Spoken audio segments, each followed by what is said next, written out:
will tell us her plans after suspending her campaign for the Texas 18th Congressional District earlier this week.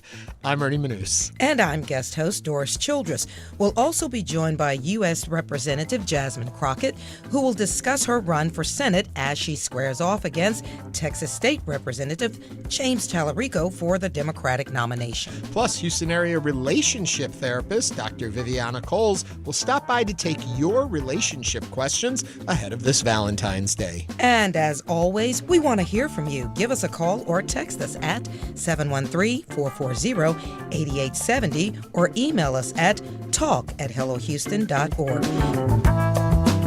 Hello Houston is made possible in part by founding sponsors John Bradshaw and Kathy Sanders, by Metro, and by gifts from listeners like you. Live from NPR News, I'm Lakshmi Singh.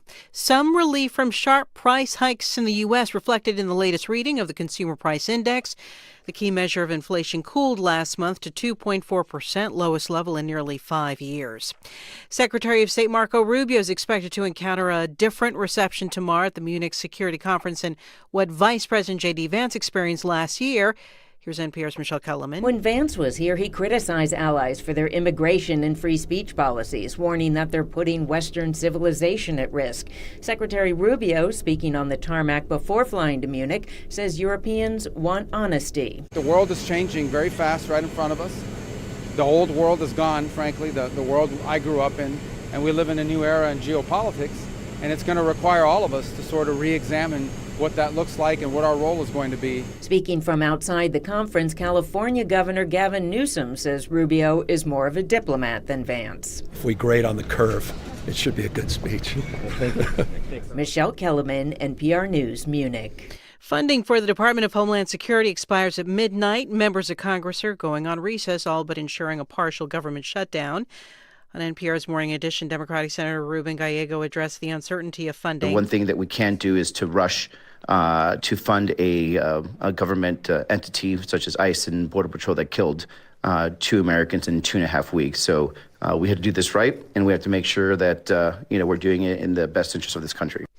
Former CNN host Don Lemon and 4 other people are being arraigned on federal civil rights charges in Minnesota today. They were arrested in connection with a protest at a St. Paul church where an immigration and customs enforcement official is a pastor. Civil rights attorney Nakima Levy-Armstrong is also a defendant. She was recently the target of an AI-altered photo the White House posted online that falsely showed her disheveled and crying during her arrest, but in the original photo DHS posted, Armstrong appeared composed, no tears. The administration says the immigration crackdown in Minnesota is coming to an end. Border Czar Tom Homan made the announcement yesterday saying the Homeland Security Department has accomplished its goal. Minnesota Public Radio's Matt Sepik has a reaction from Democratic Governor Tim Walz. Governor Tim Walz says he is cautiously optimistic that Trump will keep his word. The Democratic governor says Homan personally assured him that agents are leaving immediately. Now, Walz says the operation caused an economic crisis here similar to COVID and left the state with generational trauma. The governor says the feds need to pay for what they broke, but for now he's urging state lawmakers to approve an aid package for small businesses. Minnesota Public Radio's Matt Sepik reporting. At last check on Wall Street, the Dow was up 224 points. At 49,676, the S&P gained 37 points and the Nasdaq is up 74. This is NPR News. Live from News 88.7 in Houston, I'm Tom Perumian. A new poll by the University of Houston's Hobby School of Public Affairs shows Congresswoman Sylvia Garcia heavily favored to win renomination in the redrawn Texas 29th Congressional District. The survey shows Garcia with a 19-point lead over former state representative Jarvis Johnson, according to survey co-author Mark Jones of Rice University's Baker Institute. I think the difficulty Jarvis Johnson is facing is that while he is very popular among black voters who represent the largest voting bloc in Congressional District 29, he doesn't fare nearly as well with white and Latino voters who are sticking with Garcia.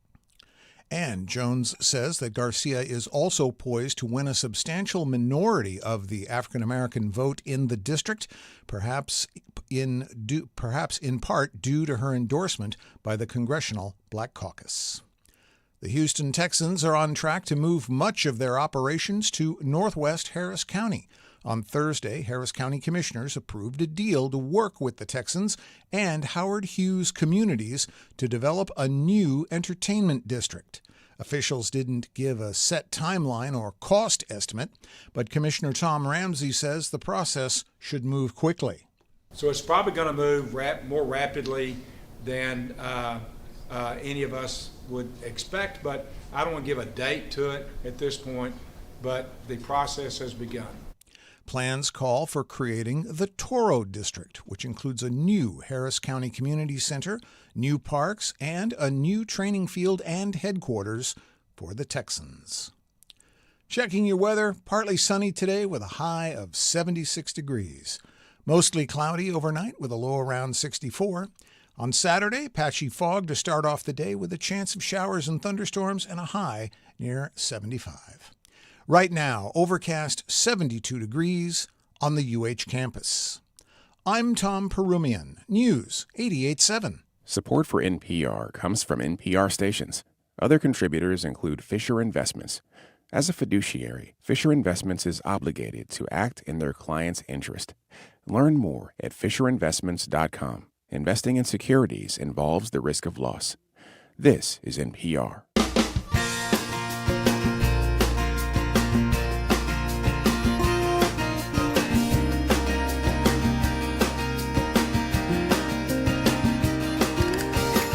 Live from the University of Houston, it's Hello Houston, an open forum on today's biggest stories affecting Houston and beyond.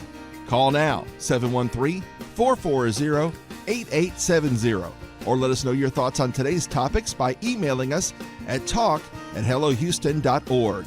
Now here's your host for Hello Houston, Ernie Manouse, Celeste Diaz-Sherman, and Frank Billingsley. Well, 1 out of 3 ain't bad. I don't know. Who do I want to be, Frank or Celeste today? I don't know. I don't know. I think you should just be you. Okay. Sitting in, Frank and Celeste have the day off, so sitting in is my true Valentine, Doris Childress. Hello there, Doris. Hello, Ernie. It's good to have you back in-house and on such an important weekend for you. Yes, it is. And you can, if you're on YouTube, you can tell I'm all into this pink and red. It's Valentine's. Yeah, you chastised me on the elevator. You're like, you're just in red. Where's the pink? Do I have to incorporate pink? What's the deal? I told you when you contacted me, I said pink and red. So why the pink? Because I want to. Oh, okay. Good a rule as any. But, as much as it's Valentine's Day weekend, what I totally forgot is today's Friday the 13th. It sure is. I don't do it. I just don't do the Friday 13th thing. We were joking about, what are you going to do? And because we'll get to weather in a minute, but, you like cuddle up on the couch and watch something. And you were like, you would allow a scary movie only if it leads to jumping into the arms of your love. Jumping next to my husband, Robert, and saying, but that's it. But I don't do scary movies. So why not? They're scary. But I'm going to tell you, and I think you know about this, and it leads to a whole nother story that we always talk about. First of all, obedience is very good to your parents, because my first scary movie that I really got into was The Birds. Alfred Hitchcock. We were told to go to sleep that night, and my big sister, who led me astray, told me, no, just go ahead and stay up and watch this movie. It's an Alfred Hitchcock. And that movie freaked me out, and I have been terrified of birds since then, and any kind of scary movies. I just don't do it. But the one I would call a scary thing that I would get back into, Dark Shadows. Oh, my. Oh, I love Dark Shadows. I loved it. Remember, it would always come on, and it would be like the time change, and it would get dark early. Yeah. And you saw the creepy hand, and it was great. I loved it. Dark Shadows, though, was on not that long a period of time. It made quite an impact. It did. And I think there's like 1,400 episodes or something, and they're all out now. They've preserved them, and you can see them both. Students and kids are watching it now.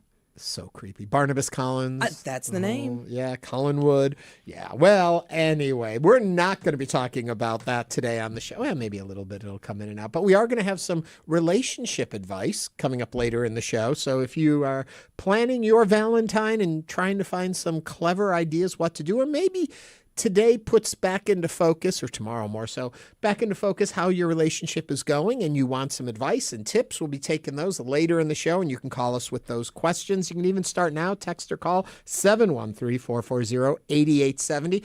Also on the show, we are very excited because Jasmine Crockett, you know her, our U.S. representative, is running for U.S. Senate. It is a packed show. And she's going to be on to chat with us a little bit about her campaign and getting the Democratic nomination. That's what she's striving for right now. Also, Amanda Edwards will be here in just a moment. But before we get into all of that, what's the weather like out there? Oh, I was looking at it. Red and yellow on the map. Warm. I love Doris's in-depth weather report. I do my best. All right, we've gotten that out of the way. We've talked about what's coming up on the show. That means time to go into headlines. That's right. Here's our headlines. Former Houston City Council member Amanda Edwards announced Monday morning that she would suspend her campaign for the Texas 18th Congressional District. Edwards fell short of victory in the recent special election runoff against former Harris County Attorney Christian Menefee, who garnered more than 2/3 of the vote. Edwards had previously planned to run for the same seat in the upcoming Democratic primary. In a social media post, she wrote that although my name will appear on the March 26 primary ballot, I have decided to suspend my campaign for Congress. My commitment to serving and advocating for the community remains unchanged. I cannot thank you enough for working with me to elevate people over politics and to deliver results for our community. Well, it's interesting that because this seat is a really complicated seat. Oh, my God, it is. So they just had the runoff. Mm-hmm. And as you mentioned, Christian Menefee got the seat. He won the runoff. But now they're moving right into a primary again because this was only to fill the remainder of Sylvester Turner's term. And how long is just the position rest, for him? Just until the end of the year. Okay. But they have to elect the new representative to take over in January. So that election is in November. So the primary is in March. So it's really kind of crazy. And so what it made happen, and meanwhile, there was redistricting going on. So the 18th Congressional District shifted into another district. So those that were running to get the seat currently also had to file to run in this upcoming primary so they could be in the next. So it was a lot going on at once. So voters were confused. Well, to help us understand all of it, we are thrilled to have joining us right now former City Council member and former candidate for Texas 18th, Amanda Edwards. Amanda, thank you for joining us today. Absolutely. Thank you for having me on. As I was trying to explain, I don't think there's any easy way to explain all the shifts and turns going on in the Texas 18th. But you, even though you had already announced because you had to that you were going to run in the upcoming primary, you have now said that you are going to step out of the primary. Give us a little understanding of what led you to that decision and where we go from here. So I think you were picking up on kind of the tangled web of what happens when you stack two elections right on top of each other. You've got the normal primary election taking place on March 3rd, 2026, and its filing deadline, of course, was December of 2025. However, when the governor decided to push the special election back to November of 2025 and then pushed the special election runoff to the end of January of 2026, the following calendar year, not only did that confuse voters, but also has resulted in a really challenging filing setup for candidates because, of course, that was before the special election runoff was called. And so in any event, what we have decided to do with regard to the March 3rd primary election is to suspend the campaign and focus our attentions on the importance of the midterm election by way of launching or relaunching our Houston Do Something Houston voter registration initiative. So I don't know if you recall back in 2024 when the Democratic National Convention was held and our former First Lady, Michelle Obama, encouraged everybody to do something. And that was, geared towards just whatever you can do, whether it's voter registration, whether it's knocking on doors, whether it's making calls, what have you. Just everyone get off the sidelines and go do something. And I think with what is at stake in the nation at this time, these just horrific attacks on healthcare affordability and economic destabilization for families, working families, the attacks by ICE, and just this dismantling of our democratic values, we have so much at stake right now that we cannot afford for people to be on the sideline in any way. So we are encouraging people to sign up. They can reach us at info@edwardsforhouston.com and get more information. But we're encouraging people to sign up and do something because we need to flip the balance of power in the House right now. Currently, with Marjorie Taylor Greene resigning, the other congressional member out of California passing away, the margin is razor thin, and we need to flip that margin so that Democrats can start leading again. And when I say leading, I mean holding the president accountable by way of the hearings that could be held, by way of passing legislation, pushing forward an agenda that helps working families rather than harms them. There are just so many things that need to be accomplished by way of getting this balance of power back into the hands of people who are going to look out for the average everyday working person. And so that is what is at stake. And of course, in this moment, we've got lots going on that can be very confusing. And so I'm happy to kind of help you to navigate what's going on right now with these changed lines as well, because it's very confusing to a whole lot of people. So what are the new strategies that you're implementing with Do Something Houston? Not just of course you want to increase the voter turnout, but just basic interest. What is the language that you need to use to get people motivated to even think about the process? Yes, and so this is voter registration. So we're getting people registered to vote, and we're meeting them where they are. So that's local eateries that are popular. That includes churches, and going and mimicking someone else's day-to-day life will make them more likely to then engage with you rather than expecting them to come to you separately to check their voter registration records or on file or think about it even.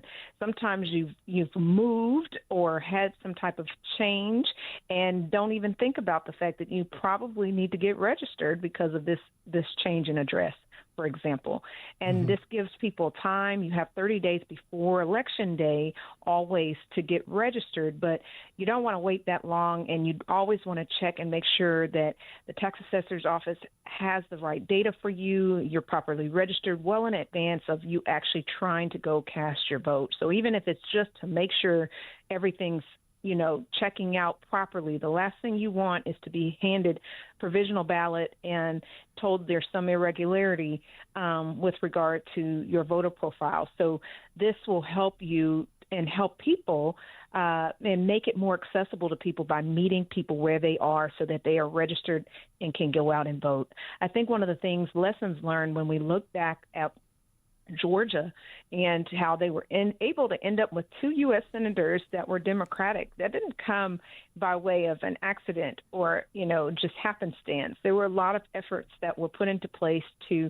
with a very smart methodology, get new voters registered to vote. And so that when the opportunity finally did present itself to flip that state, it was in a position to be able to do that when the stakes were really high for our country. And I think right now for Texas, it's a much bigger place than Georgia, that's for sure. But it is a space and place where there are lots of people who need to be registered to vote, and we've got to increase turnout. I mean, you've seen the turnout has been just abysmally low. People have low voter information. They're feeling disconnected. They're feeling hopeless. But in some instances, you've seen that tick up. And so I think we can be in a situation that was more akin to the special election in terms of turnout being higher than what people expected rather than lower. But there's going to be effort that has to be put into the midterm as well as the general election taking place in November 2026. And in the meantime, we're going to be working to get people registered and meeting them where they are to do so. It's interesting. We look back on the special election you just ran in, and you look at the turnout numbers, and it becomes more, I feel, about who's able to get voters to go to the polls to vote because the numbers are so small in who turns out. And it's negative in one way, but it's very positive in another that says every vote matters. You really do have a say in these elections. For people who think, what does my vote matter? When you look at the small numbers, it really does. But I think that the goal needs to be, we need much higher percentages of registered voters going out and realizing the importance of these elections. Yeah, absolutely. And then, we just had a really unusual situation with having a special election runoff tucked away in the following calendar year after the actual initial election took place. And so to the, to the most average everyday person, they just didn't know what was going on and didn't have awareness in many instances. And so in this case with the midterm and also with the November cycle, these are preset dates, not manipulated by the governor in any way. So there's a much higher likelihood that people know what's going on in this moment, and hopefully we can get them to connect the dots of why it matters. I think we have to connect those dots. I think people are living and experiencing why it matters as they watch their retirement benefits go up and down and be unstable, as they see, feel the fear of what it means to have ICE in your community and what that could mean for your family. And as we are now seeing this increase in senseless killings stemming from their activity. I mean, I can just go down the list of the things that healthcare, education, economic stability, all the things that are on the minds of people that now are in limbo or at stake and in jeopardy because of the leadership and the direction that this country is heading. So I think right now we're in a moment where people can see it, understand it, and if they have the knowledge about the upcoming election, if they have the tools, they're registered and have, they're equipped and ready, and they can then turn out and vote. Every vote is going to matter. Every voice counts, and that way to make your voice count the most is by way of voting, and you've got to go out and turn out and vote. And in order to do that, you got to be registered, which is why we want to make sure as many people can get registered as possible. The word understanding came up in that dialogue just a minute ago. I work with young people at one of the universities here. This is what I'm hearing from them. When we mention voting or we talk about the political process, they are so disconnected, feeling as though the issues that we're talking about are so far away from the time period that they're living in. What are the issues, and what message can you get to them to let them know that you have to be involved in the process now and vote because it affects you now in these areas and in these ways? I really appreciate that question, because you've got to show the connectivity and the nexus between voting and why it matters for your life. I'll tell you what happened when that 18th Congressional District seat remained empty and for such a prolonged period of time. Of course, you recall Congressman Sylvester Turner passing away in March of 2025, and we could have had a special election called as early as May of 2025, but did not, because the governor and president wanted to keep the seat open. Why, you ask? Well, something known as a big, beautiful bill needed to pass. And in that big, beautiful bill, they cut $900 billion from Medicaid, $300 billion from SNAP. But you know what else they cut? They cut people's ability to obtain full loans for graduate school. So this is something that if you're a college student and you're thinking about a nursing program or you're thinking about postgraduate education, this directly impacts you now with the big, beautiful bill having been passed. And by the way, when it passed, it only passed by a margin of one vote. So they kept that seat open so that there was not an ability to block that big, beautiful bill. And now graduate students are now capped at the amounts of graduate student loans that they can receive. That's a big deal for somebody who's trying to start their life, trying to get access to education, and are now finding themselves facing opportunities being foreclosed and shut rather than expanded. These are the ways in which voting matters, and we have to make people alert to that.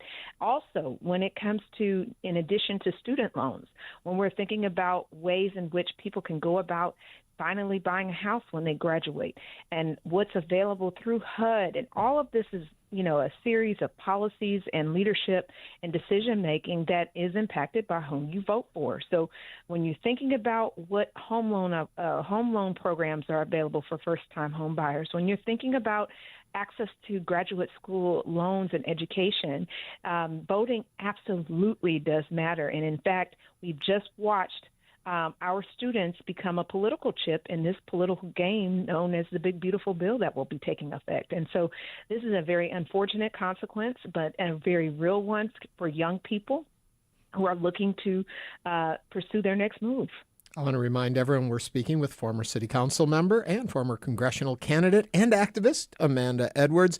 I want to ask you a little bit about the redistricting and whether you think this will pay off for the Republicans who did this redistricting, or do you think that you're feeling and sensing a movement that even by shifting these districts across the state, that Texas can still edge out a win for Democrats?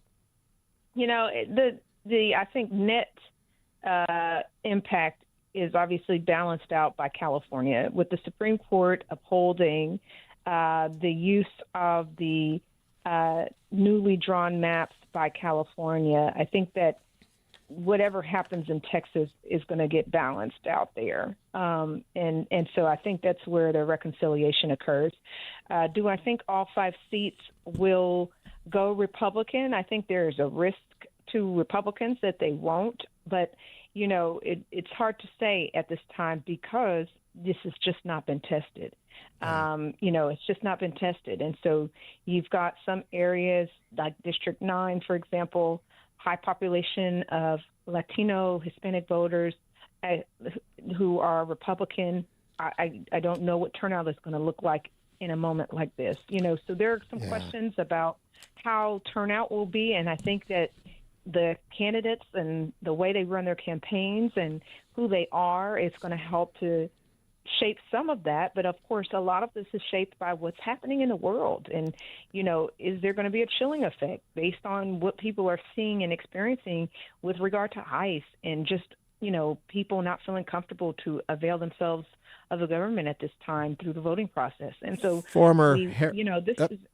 Yeah, I'm gonna wrap you right here. I'm gonna thank you very much for doing this with us today. Former Houston City Council member and congressional candidate, activist Amanda Edwards. Thank you and good luck on getting people registered to vote out there. Thank you. Thank you. We're going to take a quick break. When we come back, we are going to be joined with U.S. Representative Jasmine Crockett. So don't go anywhere. This is News 88.7.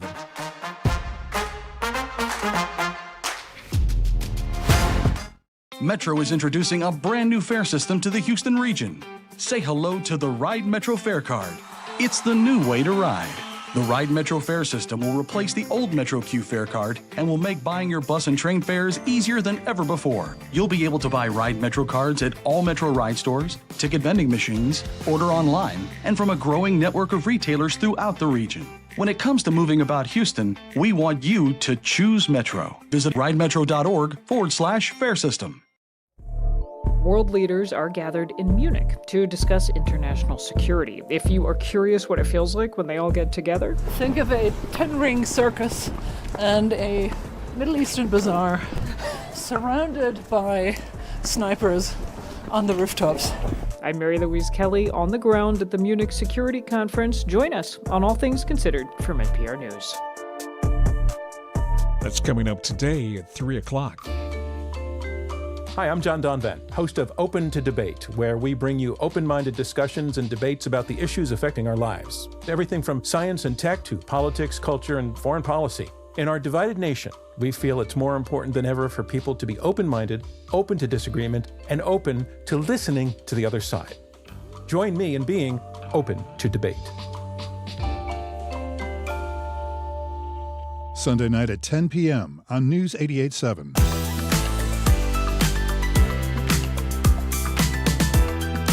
And now back to Hello Houston. To comment on today's topics, call or text 713-440-8870 or email us at talk@hellohouston.org. Now here's Ernie Manouse and guest host Doris Childress. Last week, Texas State Representative James Talarico visited the show to talk about his candidacy to win the Democrats' nomination for U.S. Senate. Today, we're joined by the other Democrat vying for this nomination, U.S. Representative Jasmine Crockett, here to discuss her campaign for this hotly contested U.S. Senate seat, to define her policies, priorities, and to discuss why this race is so important not only to the people of Texas, but the entirety of the United States. Representative Crockett, a thrill to have you with us. Welcome to the show. Welcome. Thank you so much. I guess the first place to start is, first of all, we are in an embarrassment of riches right now in Texas when it comes to Democratic nominees. There's a lot of great ones out there. And if you look at you and Talarico on policies and issues, you're pretty much aligned. So my first question to you is, what advice do you give to voters on how they should decide, Democratic voters, who to vote for in this primary? Yeah, so right now we're at this inflection point in this country. We are living in unprecedented times. And right now, it's very easy to say what you would do if you were in the arena. It's another thing to actually be in the arena. We have a record number of both U.S. House members as well as U.S. senators, Democrats and Republicans, that are retiring because this environment is just not one that they can really kind of function in. And so right now, it's a wild card. If you go with James Talarico, knowing who he will be on the federal level. I think everyone got a good taste of who I am as I've been on the federal level for the past 3 years. And this week was probably one of the toughest weeks for me. And we actually have some more difficult times ahead of us. We are supposed to engage in the depositions of both former President Bill Clinton as well as Secretary Clinton, as we're going through early voting, as well as a deposition of Lex Wexner this upcoming week as well. So having someone that can do the behind the scenes, obviously I'm a trained lawyer, but also someone who's already been functioning in this fight, I think it really is important because right now people want to know that they've got the right fighter in the arena. Yeah, I heard a couple of words there, tough, fighter. Really going at it kind of talk about the job that you're currently doing. Analysts compare your styles, both you and Talarico, and you agree on a lot of topics, but the way that you come across, they say that Crockett is a base energizer and Talarico is an independent voter-focused energizer. So if they are accurate in their assessments of your campaigns, what do you need to do to make sure that you have the energized base and that independent voter on your side? I'm so glad that you brought that up because as you sit there in Houston right now, University of Houston, the poll that they just released on Monday actually said that independents and Republicans actually go for me over Mr. Talarico. I think that there has been a perception, but there's been a lack of data that supports the fact that Mr. Talarico is going to get Republicans or independents. And so the most recent data, that polling was done at the end of January, it suggests that I actually bring them over. Now, I will give you my analysis as to why I think that is. I think that right now, whether you're a Democrat, Republican, or independent, you feel as if the people that are in power are absolutely ignoring you. It seems like only the 1%ers are those that surround themselves around Donald Trump. They are the only ones that are the focus. We are not talking about how we are going to make this country more affordable. We are not pushing forward in an aggressive manner to get it done. Democrats, we have bills for bills for bills for bills. But what are you going to do to actually get that done? And I think that that is one of the things that people are maybe missing about this race for me. Me going to the Senate is more so about finishing the job, right?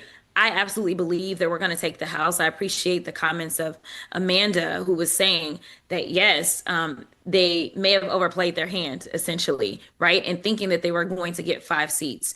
I think no matter how much gerrymandering they play around with, when we look at the swings that are taking place all throughout the country and right here in Texas, we are swinging so far that drawing those seats so closely, I don't think that they're going to get what they're looking for. But the question is, like, how do we get to this point? How do we get to the point that we have this particular Supreme Court? How do we get to the point that we would end up with this mid-decade redistricting? how do we get to the point that we don't have reproductive access?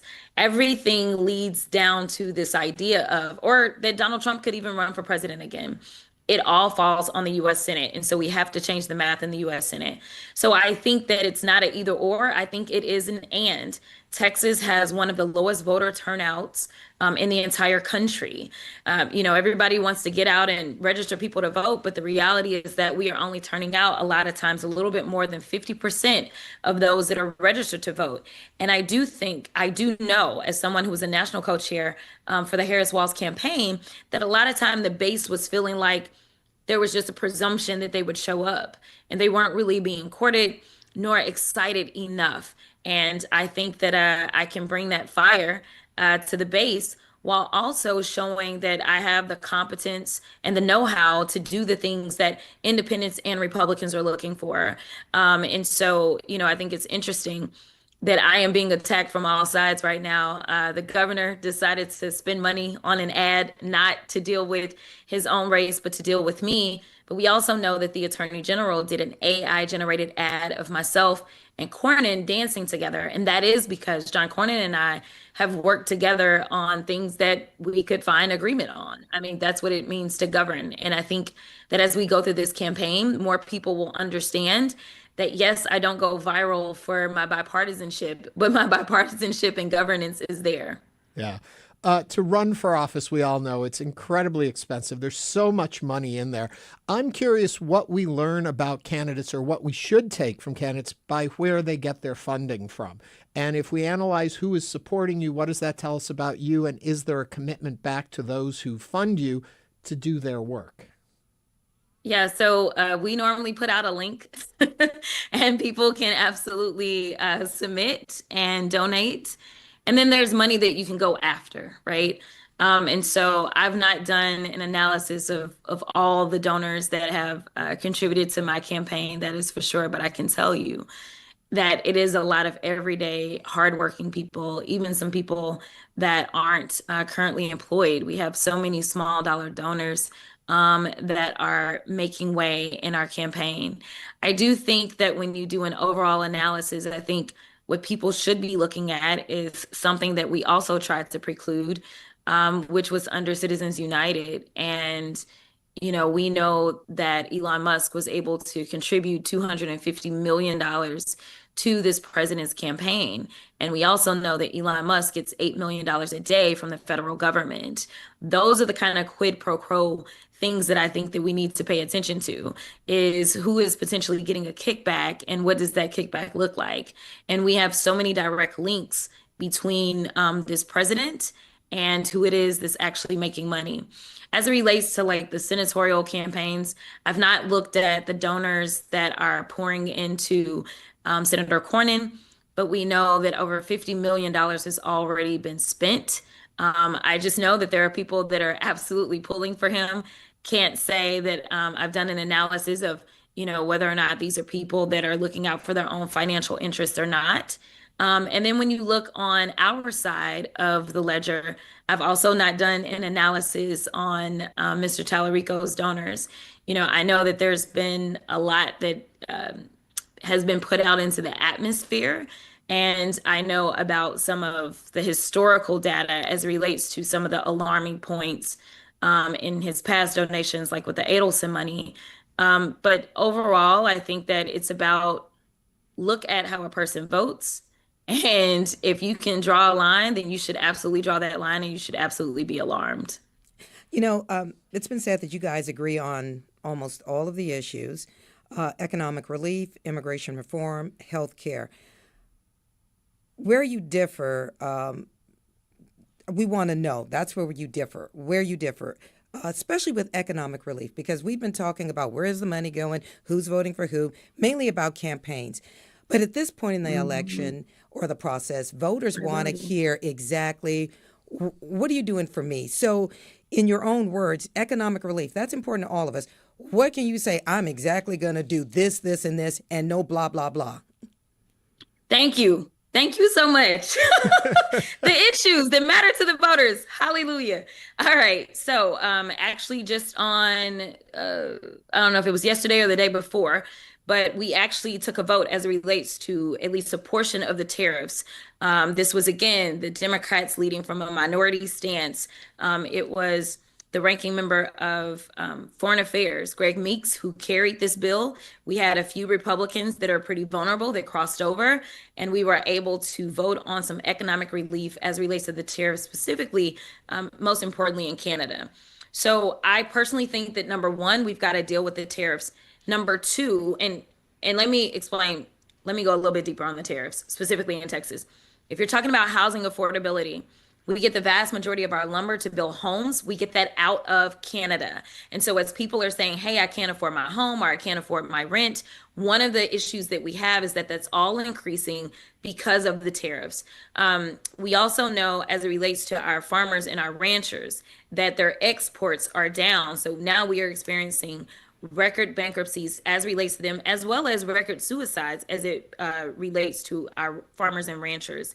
And so when we see things like the federal government or the president decided to send $40 billion over to Argentina, while at the same time, these terrible tariff policies reducing the amount of exports from our ranchers, the ripple effects are real. We know that right there in Amarillo, the Tyson plant that normally processes beef is going to lay off about 1,700 workers.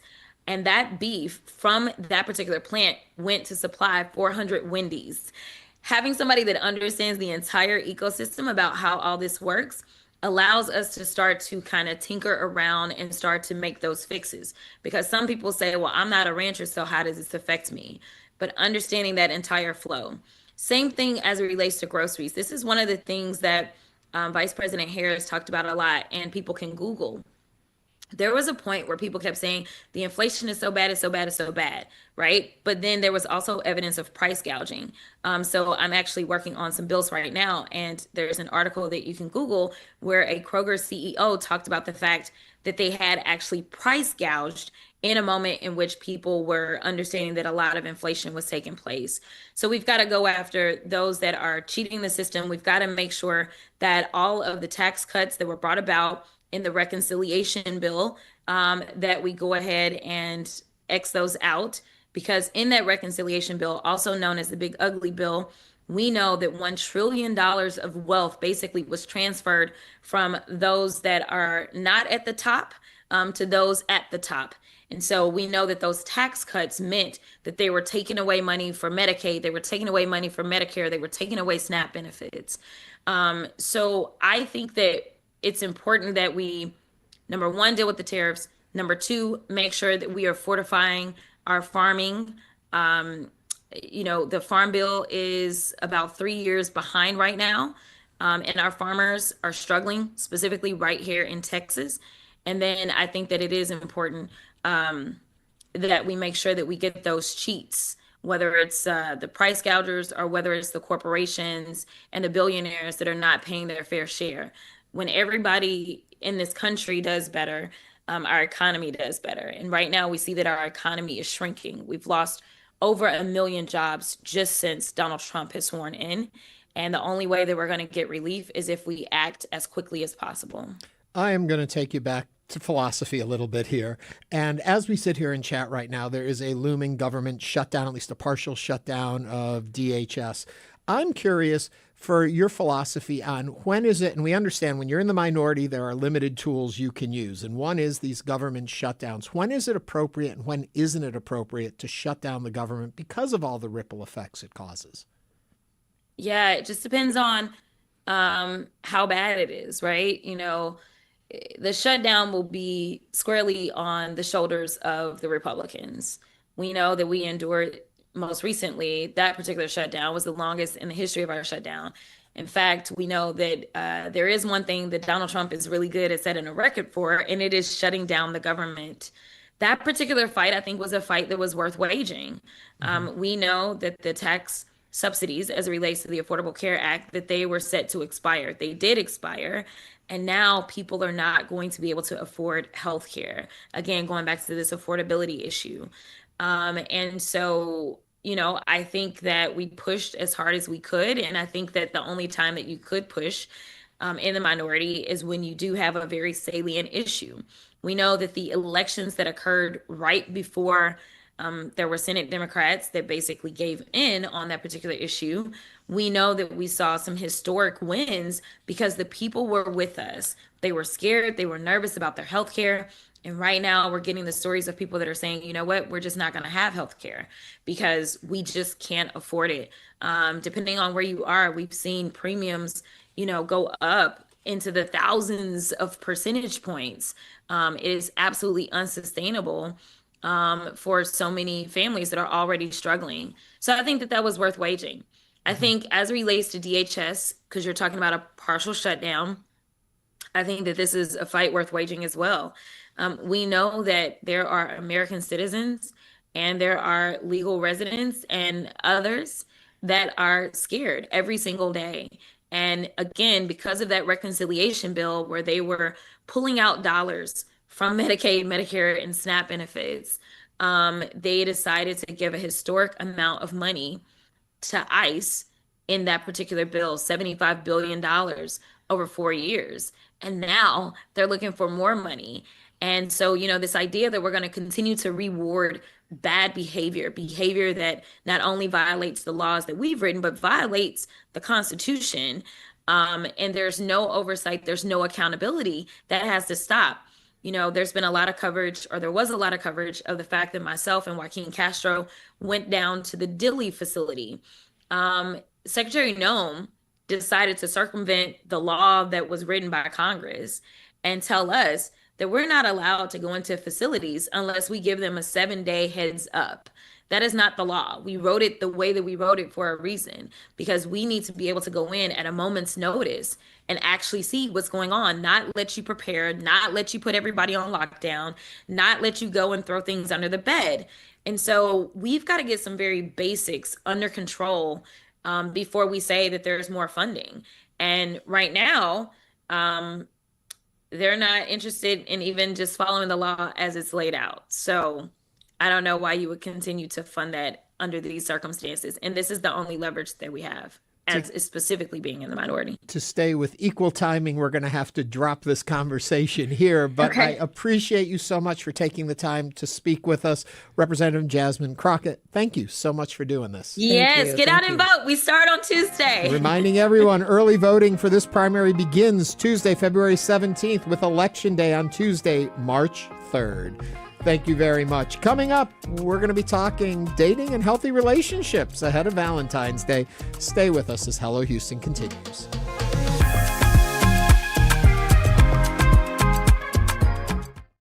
Houston, say hello to the Ride Metro Fare Card. It's the new way to ride. The Ride Metro Fare System will replace the old Metro Q Fare Card and will make buying your bus and train fares easier than ever before. Visit ridemetro.org/fare system. Yours, or find each day's program to stream online at your leisure at houstonpublicmedia.org. And reach out with questions or comments anytime. Email us at talk@houstonmatters.org. How did you feel when you saw him, Clarice? Anthony Hopkins launched a fictional cannibal into pop culture orbit. Now a new book on the creation of the character looks at why he's got such a grip on us. Hannibal Lecter, as exaggerated as he is in some ways, feels very real. Brian Raftery on Hannibal Lecter, A Life, Saturday on Weekend Edition from NPR News. You can hear that tomorrow morning. It starts at 7 o'clock. I'm Christopher Kimball from Milk Street Radio. Emeril Lagasse would film 8 episodes of his television show, back-to-back in front of a live studio audience, with absolutely no idea what he was going to do next. There was no script.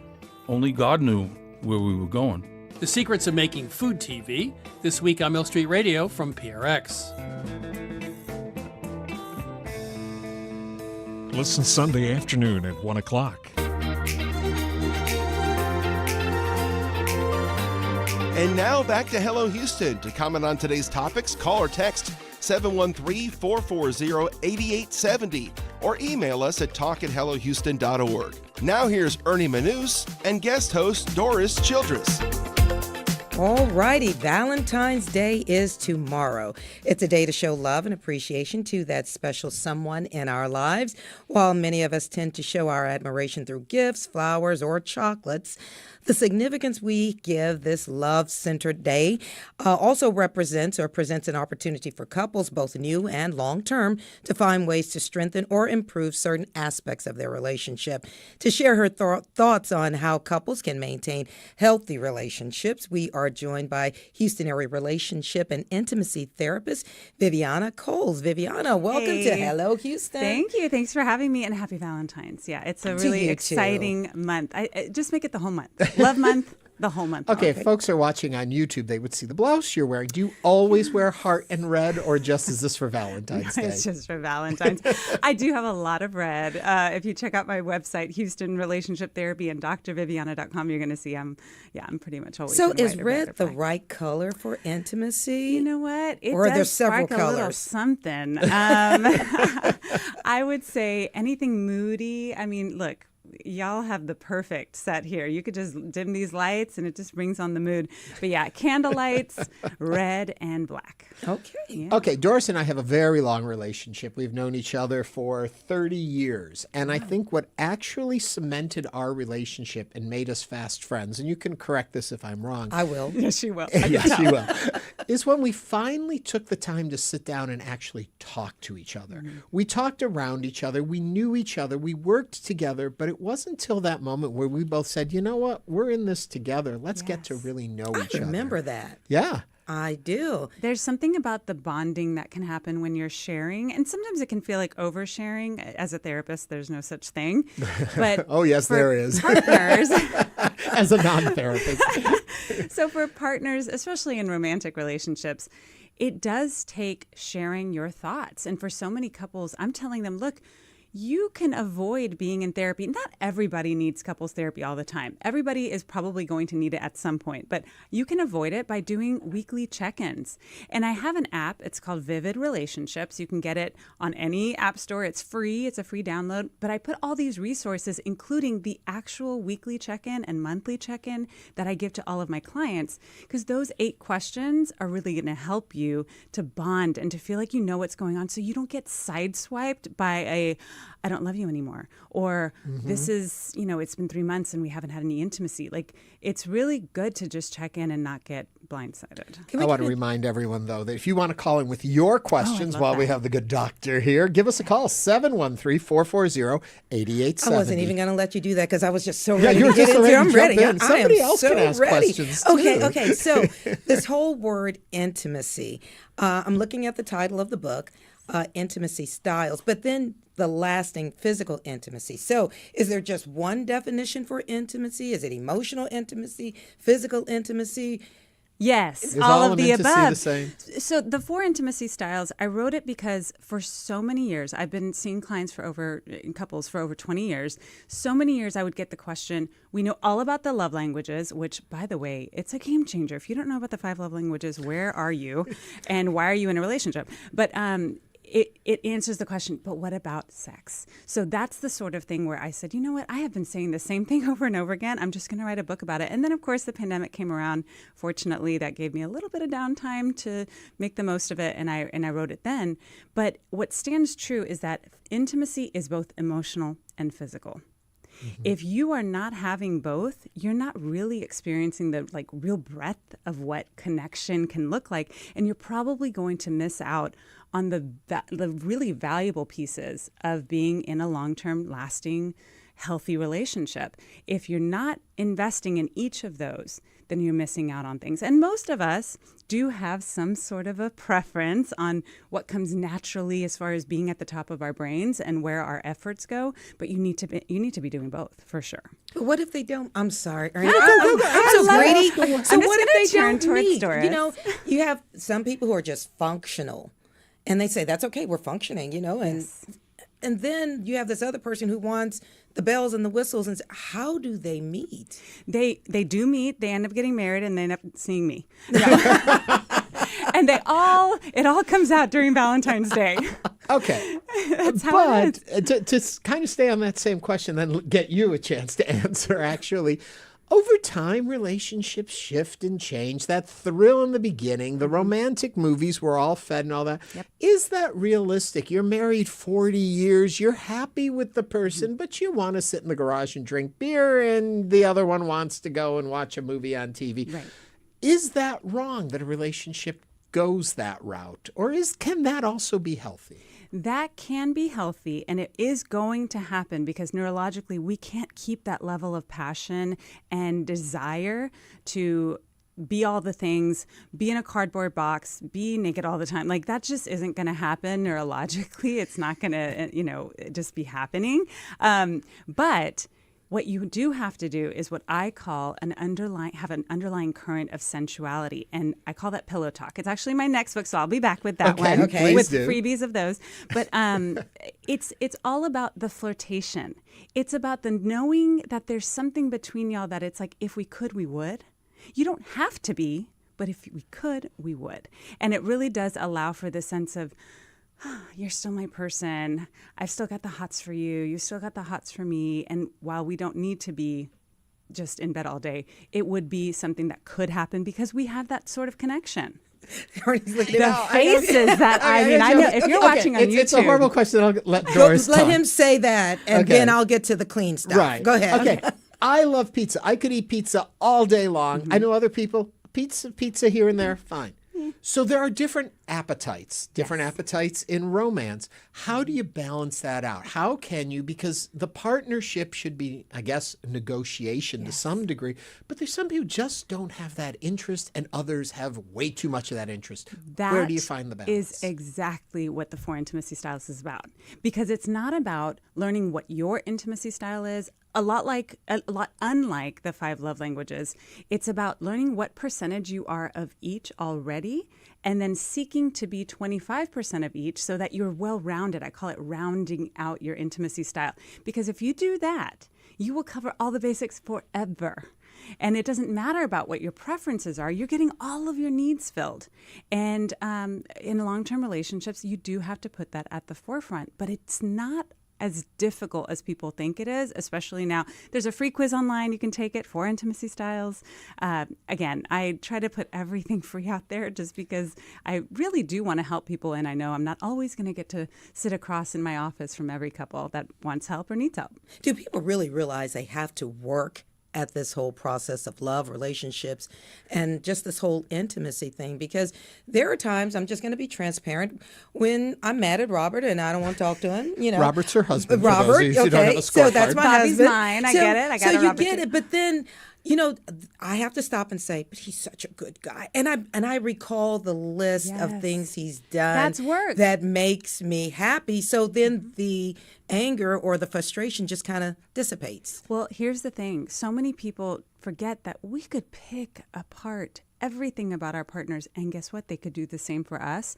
So, and especially when it comes to physical attraction, I encourage couples to do that, to say, what do I love about their eyes? What about their face? Because we are going to change. If you're looking for a long-term relationship, you're right. There are going to be phases. There are going to be changes that you cannot and shouldn't. So don't make that That list. really does work. Yeah. Don't just say, oh, you look nice today.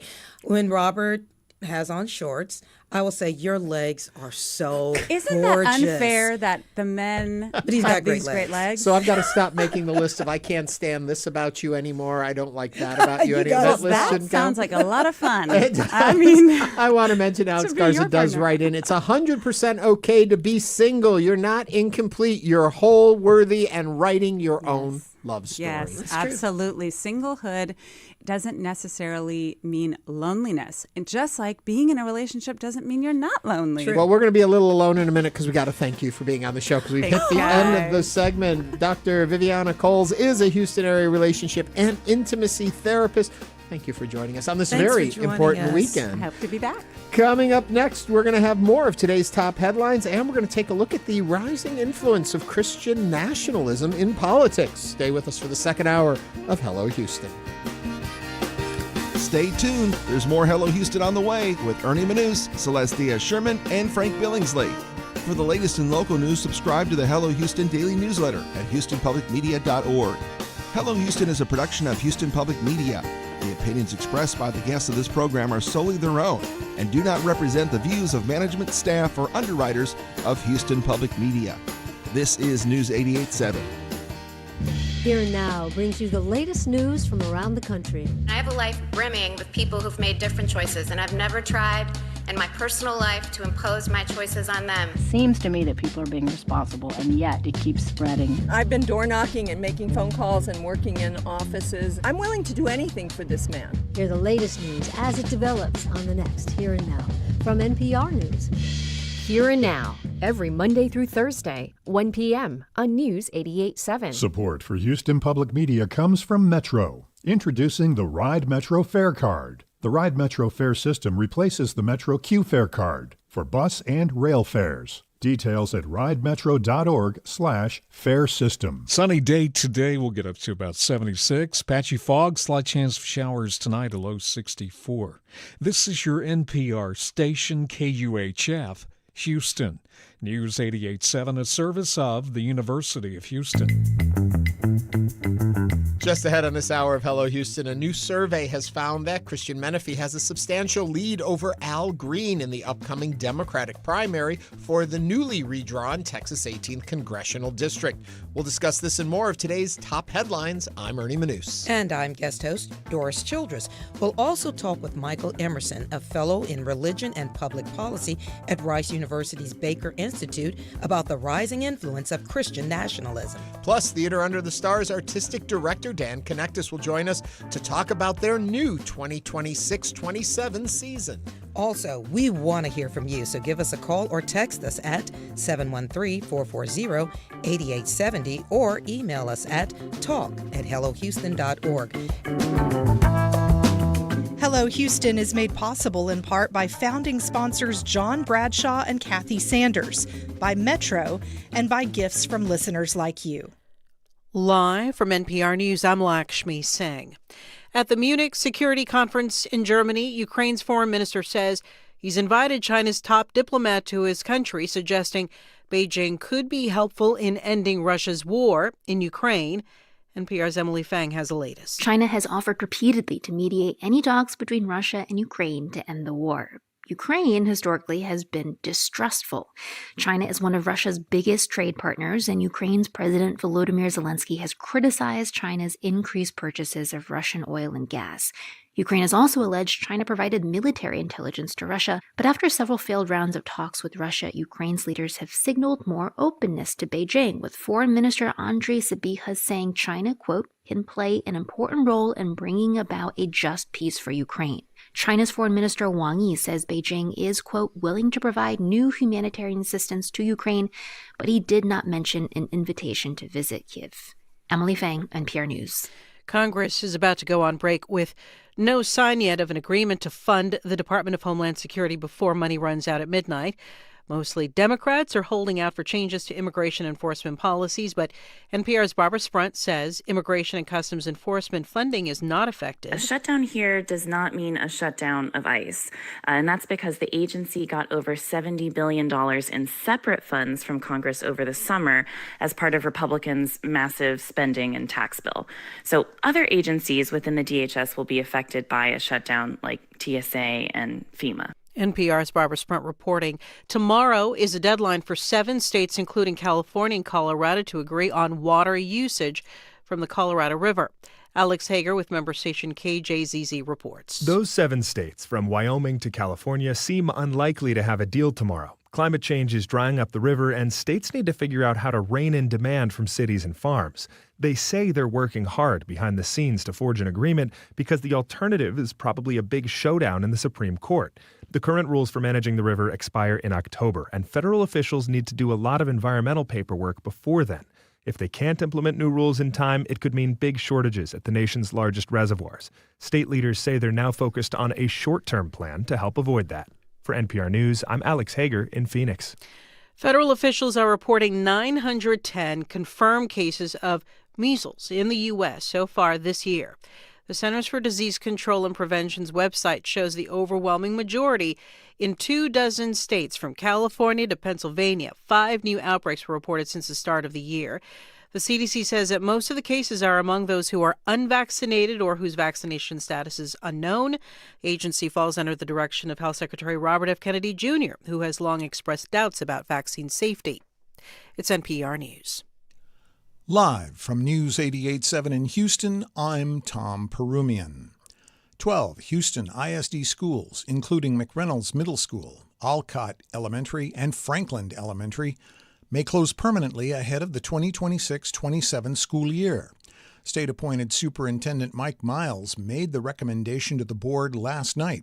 He pointed to steep enrollment declines and aging infrastructure as part of his reasoning behind the move. I can't justify keeping kids in a school with some of the pictures you're seeing, or that has, air conditioning unit that goes out all the time, can't be heated. The board is expected to vote on the proposal February 26th. For a full list of the affected schools, visit houstonpublicmedia.org. The Federal Emergency Management Agency has quietly released a newly proposed flood zone map for Harris County. The map highlights the risk of flooding in certain areas during major storms. During Commissioner's Court yesterday, officials at the county's Flood Control Department said they're creating an online map of the proposed changes for the public.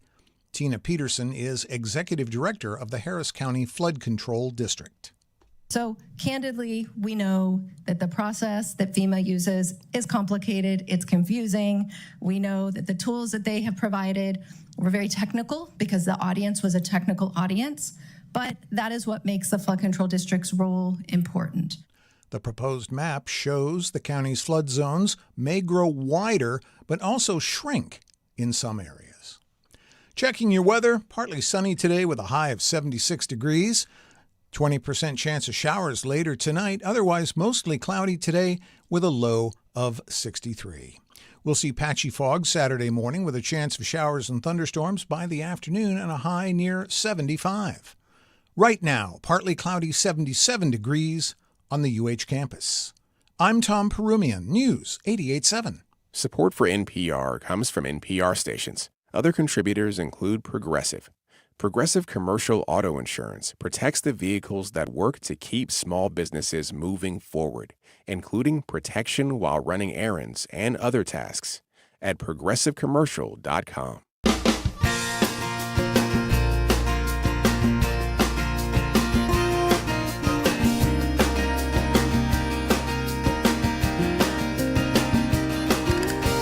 Live from Houston Public Media and News 88.7, it's Hello Houston, an open forum on today's biggest stories affecting Houston and beyond. Call now, 713-440-8870, or let us know your thoughts on today's topics by emailing us at talk@hellohouston.org. And now, Hello Houston with Ernie Manouse, Celeste Diaz-Sherman, and Frank Billingsley.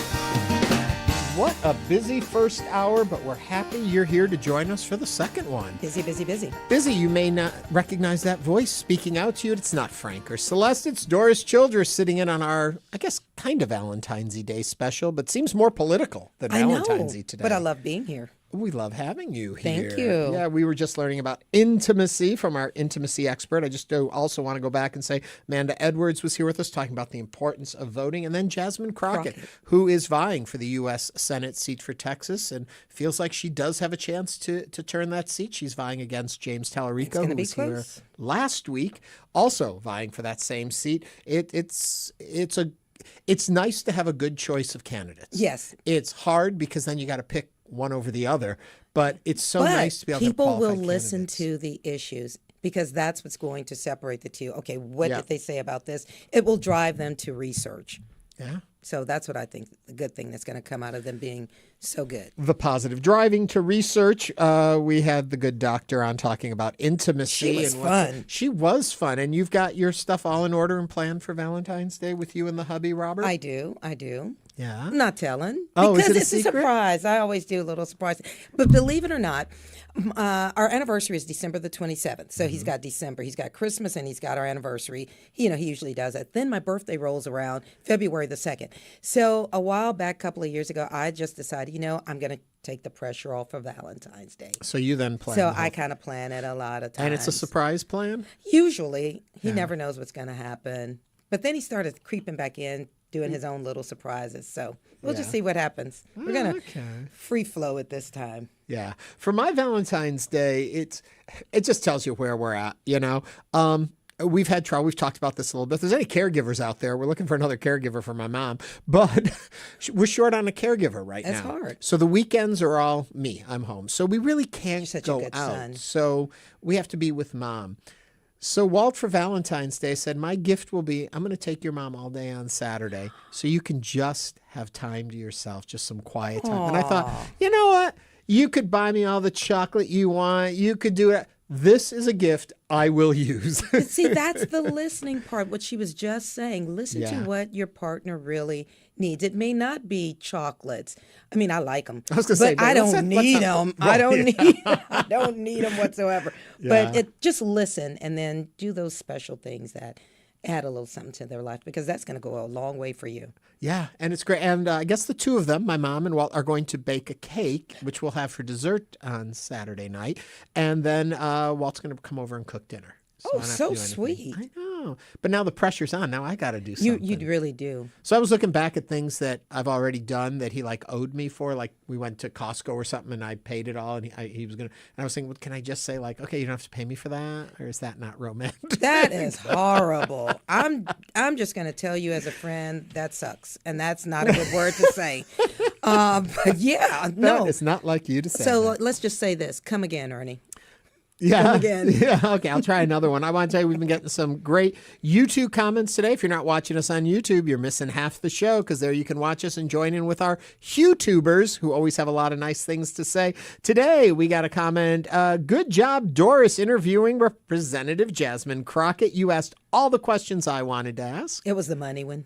Yeah. We had another one came in. Deb says, great to have Doris back on air. Oh, I'm feeling the love. Yeah. Doris Childress, good to see you back in the media. You always do a phenomenal job. Good to see you as well, Ernie. Well, thanks for remembering I'm here. Doris and I, for you that don't know, we hosted a television show. It was my first job here in Houston. I came down to co-host with Doris for Weeknight Edition, then Weekday, and a number of other projects back too many years ago for us to remember, and too many years ago to seem true when people can see how great you still look, Doris. Oh, I was saying earlier, you have not aged in the 30 years I've known you. You're so sweet. You're so sweet. But we have a great relationship here. We still even match. I remember back in our old days, we would always check to see what the other one was going to wear. So I would try and match my tie. I used to wear ties. You used to wear ties then. To match your outfit. I did send you that text. Yes. Pink and red. Even though you didn't do the pink, you got it with the red. The jacket looks good on you. Coming up on this hour, we're going to also be going back to religion, this time looking at Christian nationalism and its impact on our current political system. That'll be fascinating. Tuts, Theater Under Stars, has announced their new season coming up for the 26-27 season at the Hobby Center. They're going to be here. Dan Knechtges, artistic director, is going to take us through the 6 shows they've got coming, and there's some great shows. Oh, I can't wait. I love going. It's going to be fun. But first, we have to go into the headlines, which means Doris, lead us off. Here we go. Newly sworn-in U.S. Representative Christian Menefee has opened up a substantial lead over longtime U.S. Rep. Al Green in the upcoming Democratic primary for the redrawn Texas 18th Congressional District, according to a survey just released on Friday. The latest survey from the University of Houston Hobby School of Public Affairs mirrors a poll released by Menefee's campaign earlier this week. The UH survey shows 52% of likely Democratic voters in the new 18th Congressional District intend to vote for Menefee in the March 3rd primary. That's compared to 28% of those who plan to support Green. The survey also found that in the redrawn 29th Congressional District on the north side of Houston, U.S. Representative Sylvia Garcia is poised to fend off Democratic primary challengers Representative Jarvis Johnson and restaurant owner Rob Slater. Garcia is polling at 46% compared to Johnson's 27% and Slater's 2%, with 25% of likely voters undecided. And that's former Representative Jarvis Johnson. What are your thoughts on these surveys? Who are you supporting and why? There's a lot to talk about with all of these races. Give us a call, 713-440-8870. It is kind of fascinating. I think the Christian Menefee thing, we were talking about this with Amanda Edwards earlier. That Texas 18th was kind of a mess. First of all, you had Sylvester Turner. He passed away. The seat then remained open for nearly a year. I think it was 10 months in total it'll be before Menefee was sworn in. It led to an election, a primary runoff. All of this stuff has been going on. He finally got the seat, and now 6 weeks later, they're in another election again. But I think the benefit for it is Menefee's name's been out there since the primary back in May, I think it was last year. So it gives him a lot of attention there. But it's still confusing to the voters. Right. Because I have people saying, I already voted. No, you got to go again. Or those that think that what they've seen recently is all for this upcoming March 3rd and didn't realize there was one at the end of January. And voting. Edwards will still be on the ballot, right? Edwards is on the ballot, but she is not in the race She's anymore. suspended. She suspended her But race. what if voters get in there and say, hey, she's my girl? How does she gear up for a whole new campaign season? I don't know what happens if she know. were to win because her name's on. She would effectively be a write-in then, is what it would seem like, and But if she the would have numbers the are there. nomination. But she could turn her votes, I do believe, to a different candidate. I think you can do that if you're not actually in the race. Or they become invalid, but I don't think so because she is on the ballot, so it is legal. I don't know. That's an interesting question. I hadn't thought about that. I didn't get a chance to ask her about that, but I really did. I wanted to. But and for Amanda, Al just Green- call in and answer that, please. With Al Green, though, there was an interesting point that you brought up earlier when we were chatting about this before the show. There seems to be a movement toward the younger candidate, the fresher candidate. And I think that came out of having been through an election cycle on the national level where so much attention was put on age. And then we saw Biden and the question of his age and could he race? So they pulled him out of the race. And then we had Kamala Harris. But we had Trump go in, and Trump being 80 years old, basically. And then the two candidates that were in the seat that passed away. Right. You know, people are looking at the age, they're looking at the help, and they see this young person. And I think that's one of the things that's propelling and pushing people in his direction. Yeah. But also Menefee is very strong. He's a strong candidate. He is a good campaigner and also a good He's on the politician. topics. Al Green has done great for our area and has worked really hard and has been there and has been a firebrand in Congress long before the current firebrands that are in Congress. But maybe it's time for a gentler, kinder way to approach politics, and people maybe have had enough of this waving of the cane and being angry, and maybe we need to shift back. Because we're not hearing anything. All we're hearing is clashing and the fighting. And we know the topics, we know the hot points, we know what's going to push someone's button. So let's get back to talking about what matters to us. 713-440-8870. What do you folks think about all of this and those poll results? Remember, they are just polls. And the important thing is get out to vote. Make sure you're registered. Make sure your registration is correct. Make sure your voting information is right. Check online and do all of that before it's time for you to vote. And remember, I do believe it's next weekend. Oh my God, next weekend. Early voting, or next week, early voting starts. So we're right upon it. Yeah. Let's go on to the next story. Next one, more politics. At his second State of the City event on Thursday, Houston Mayor John Whitmire addressed the daunting fiscal challenges and unveiled his aspirational visions for the city of Houston. The address came about a year before the next municipal campaign season, when Whitmire will be seeking a second four-year term. Not a fourth term, but a second four-year term. He said that he's prepared to give 6 years, the remaining best years of his life, for the city of Houston. And if reelected, he would be 82 years old at the end of that second term.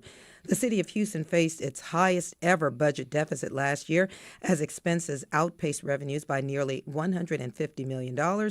As the end of the current fiscal year in June approaches, the city again faces a daunting deficit, expected to exceed $120 million, with additional overages possible as the police, fire, and solid waste departments are projected to overshoot their overtime budgets by $54 million. Wow. Throughout his first 2 years in office, Whitmire refused to increase the property tax rate. He said the trend will continue until the city eliminates waste, duplication, conflicts of interest, and corruption. When pressed by Houston Public Media about the administration's specific plan to balance the budget after the event, Whitmire said it's an ongoing process. So what are your thoughts on the job that the mayor is doing so far? Do you support him for his second 4-year term? Would love to hear from you. So call us at 713-440-8870. I know Houston has a lot to say. No, I laugh at that because, once again, we have become a constant cycle of elections. He's still got 2 years. And would you support him for his next term? He's not. He's just halfway through his first term.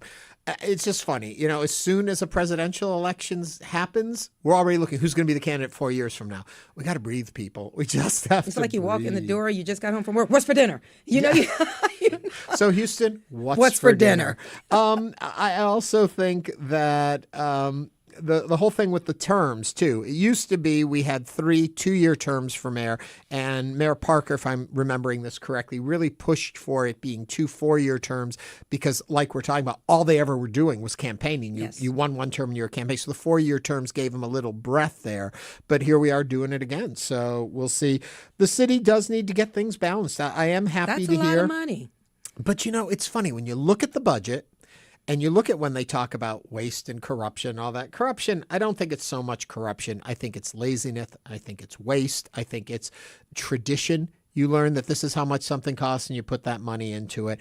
I think really if we took the time not to doge it out, but actually to look back and see, okay, if each department could become tighter fiscally responsible, I think a lot of waste can be cut across the board in everything we do to find a slicker, sharper, tighter machine in general. Each department just needs to be assessed. Yeah. Just go in and comb it and see where that waste is.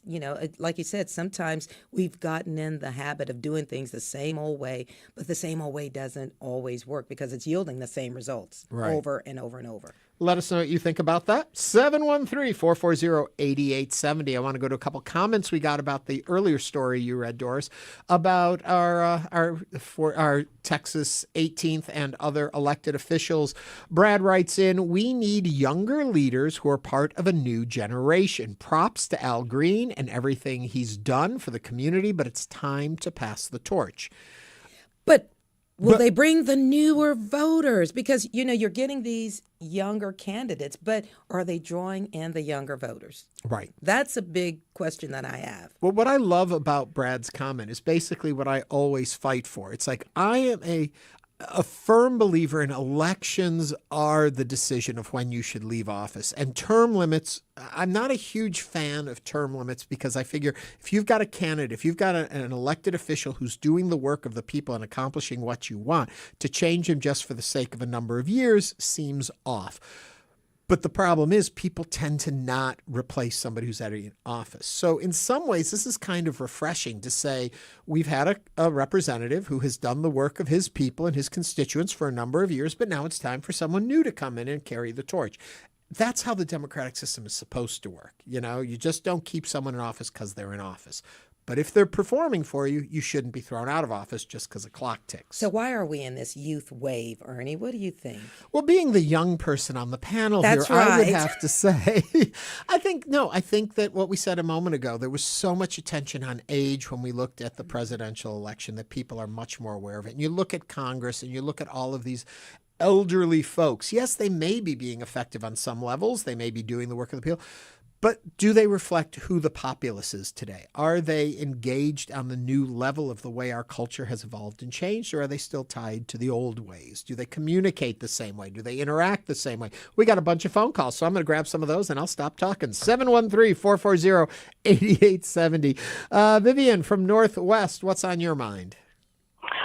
Yes, first of all, no matter who wins on the 29th district, they should go to the IRS and we should get our money back from the taxes we paid because, no taxation without representation. Going to correct you right there. It's the 18th, not the 29th. 18th. Well, then whoever it is in that district should do that. And the other thing is I worry that we are not going to have these elections in November, that I know that there are people that are working on changing the way the elections are done, and I doubt that if the Republicans lose, then we'll just be going over it again and again and again and again. If we have an election, you may just stop it. Vivian, I would say that there's a lot of folks that have the same fear you do in it of no elections, elections being stopped, elections being blocked, dates being moved. My bigger fear is that election regulations and election laws keep getting challenged in such a way that it limits the opportunity for those who legally can vote to be able to vote. I think we need to look at that to make sure that if you are legal to vote in this country, you should have access to vote, and that the roadblocks that are being put up, and I understand there are folks that are concerned that there were problems in previous elections, even though there is no solid evidence to support that there was massive fraud on any of these elections. But there is concern there, and so that continues to be an issue that we deal with. But the roadblocks, as they're constantly coming, they serve a purpose. They not a positive purpose. They keep people away, those who they want to keep away. That's the fear we have there. So thank you, Vivian, for calling and sharing with us. 713-440-8870. You know, as my point is, it's always I'm pro-vote, vote, and make sure if you have the right to vote, you get out there and vote, because it's not the easiest thing in the world to have that freedom, and we better preserve it. Okay, next up, Bruce is on the phone from West Side. Bruce, what's on your mind? Hey, Ernie, it's Bruce. You and I have talked before. First, you're doing a great job. I love your program. Number two, I think Hoffines is doing a great job. We must, in this city, because it's rich, we must get control of this budget. This is crazy to have a rich city be in a deficit situation. I want to stop you for one second. You said Hoffines. Did you mean Whitmire? I mean, I'm sorry. I'm driving. I'm not watching too careful. Don't hear a big bang. But you're right. Whitmire's doing a great job. I'm sorry. I was going to say, I'm sorry. We just took a call from 1972. Thank you. Well, I am that old, and I did vote for the man. Yes. But thank you for your comments, and agreed. We've got to keep an eye on this budget. The costs, I often go back to the point, have we just gotten too large that we can't afford all of this? But the argument I keep getting from elected officials is, no, we just have to make sure that we apply the monies correctly and that we pay for the things correctly. Thank you very much for calling in and sharing that with us. One more thing, Ernie. Okay. We have to have a kinder and gentler electorate and people involved in politics. I'm tired of everybody screaming and yelling. We can do better. I agree with you right there. Yeah. Doris and I are with you on that one. Thank you for calling in again, and please keep calling. 713-440-8870. Let's go to Chris from Cyprus. Chris, what's on your mind? Hi, thanks for taking my call. Well, I think Green and Menefee are both, fine candidates. But one of the things that's in the back of my mind, and I think a lot of people are worried about, is the health factor. You look at the circumstances for the seat being as vacant as long as it's been, and you know what how long they were able to kick the can down the road. And the 18th Congressional District voice, I think people want one in there that is fairly young, going to be in good health and able to withstand the weather. And we need every seat and every vote.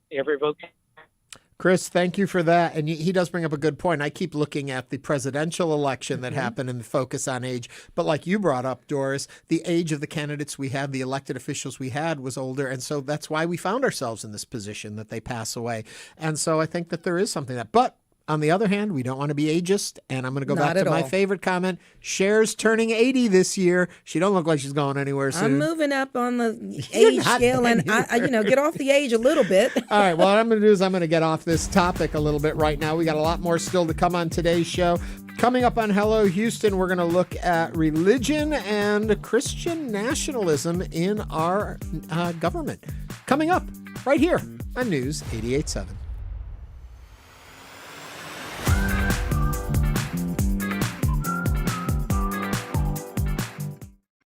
Houston, say hello to the Ride Metro Fare Card. It's the new way to ride. The Ride Metro Fare System will replace the old Metro Q Fare Card and will make buying your bus and train fares easier than ever before. Visit ridemetro.org/fare system. Do on this legislation, but this moment is starting to feel real. We'll talk about it on the next Left, Right, and Center.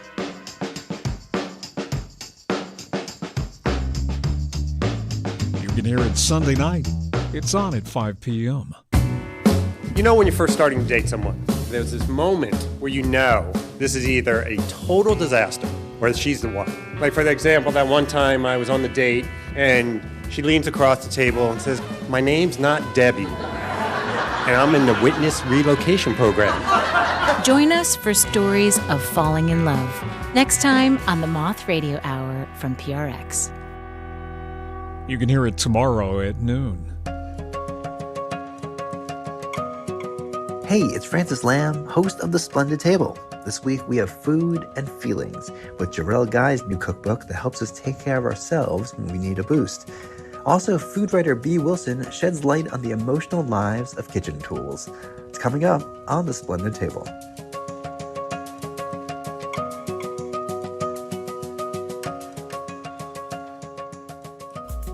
Support comes from the Houston Symphony, presenting Tchaikovsky's Romeo and Juliet, Sofia Gubadulina in Tempest Praisins, and Scriabin's Poem of Ecstasy at Jones Hall, February 20th through 22nd. Tickets at houstonsymphony.org. Support for Houston Public Media comes from attorney mediator Ron Bankston, providing in-person, video conferencing, and hybrid mediation and arbitration services. More information is available at ronbankston.com.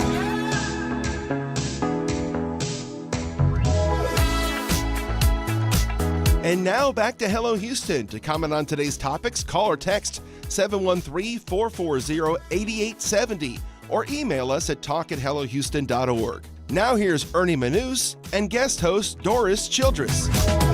Well, we're moving on in the program with a very important topic. Christian nationalism has been on the rise for years, and that rise has felt especially pronounced here in Texas.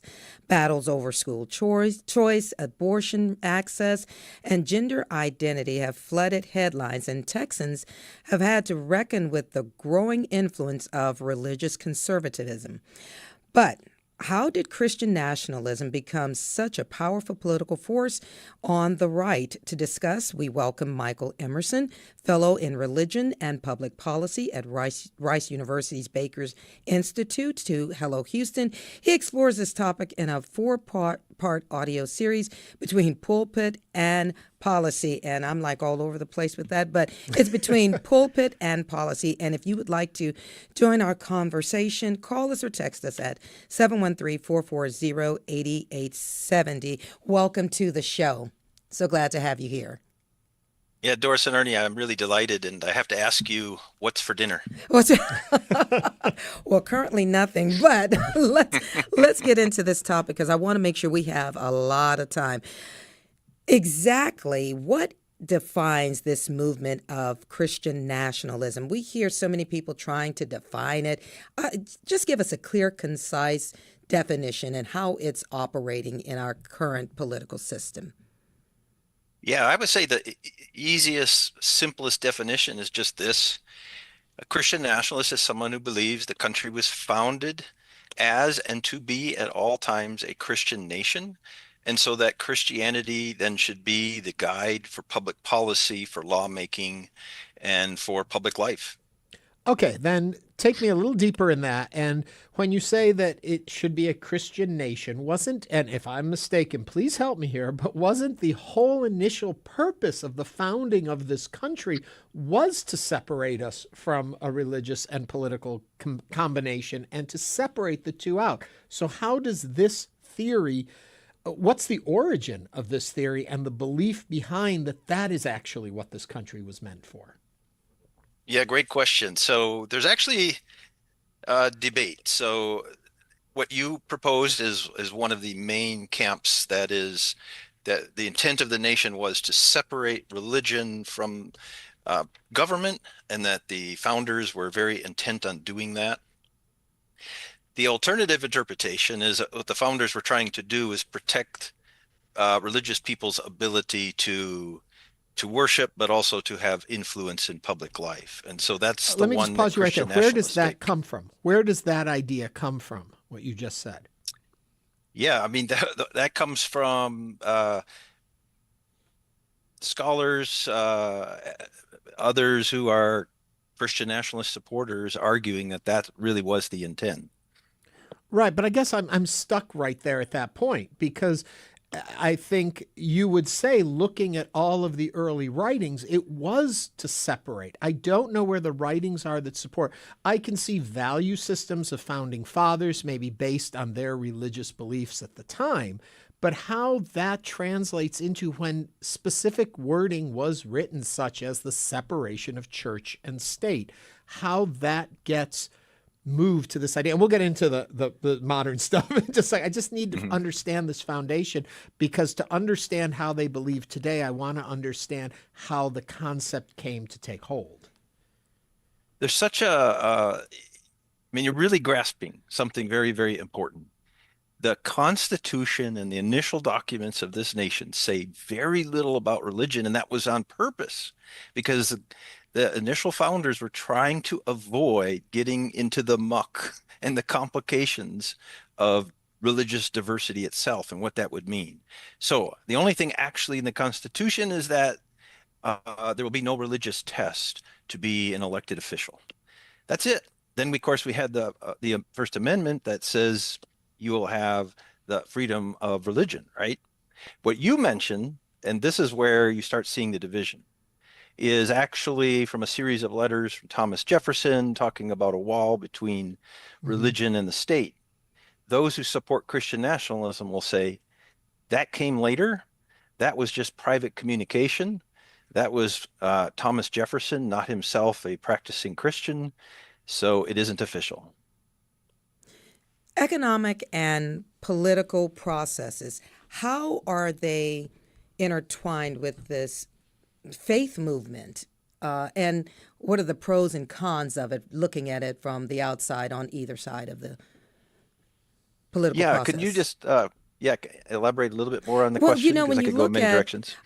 when you look at Christian nationalism, I want to figure out what are the benefits from those who are in the movement when you talk about the economy of our nation and the politics of our nation. Yeah. Let's start with politics. So the idea is that certainly the feeling among Christian nationalists and even more broadly, conservative Christians themselves, is that there's been overreach by the other side. However you want to define the other side. We've become too progressive, too liberal. We've forced religion too far to the outskirts. And so the advantage then is we're going to bring it back to what it was, when there could be prayer in school, when people just took for granted that you were religious, that you could read scriptures and so on.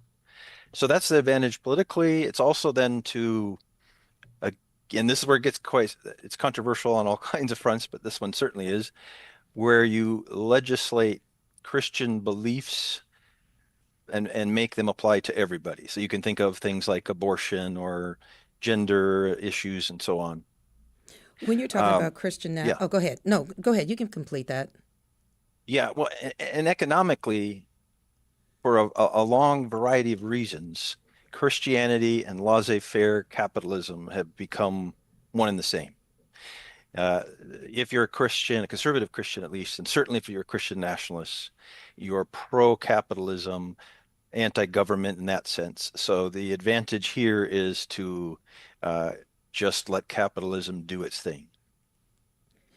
I guess one of the things I always wonder about when you talk about this process of Christian nationalism, who's liberated and who's oppressed when we're falling under one of these type of movements?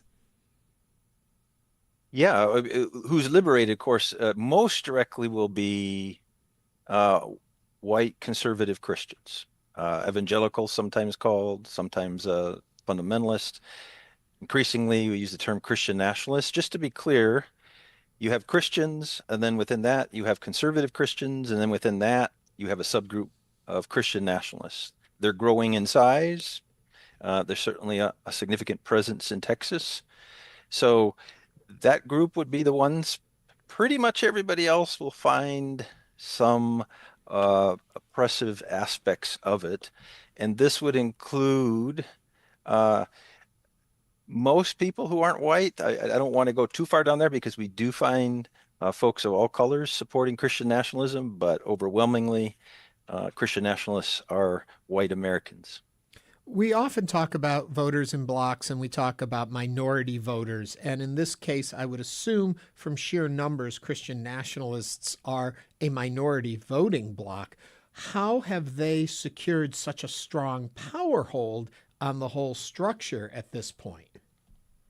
Oh, great question. All right, so let's just focus on Texas. Okay. Texas is a Republican state, right? There hasn't been an election in which a Democrat has won a statewide election since 1994. When you look at who the governor, the lieutenant governor, who the Supreme Court justices are, who holds the power in the House, who holds the power in the Senate, and so on, Texas is a Republican state.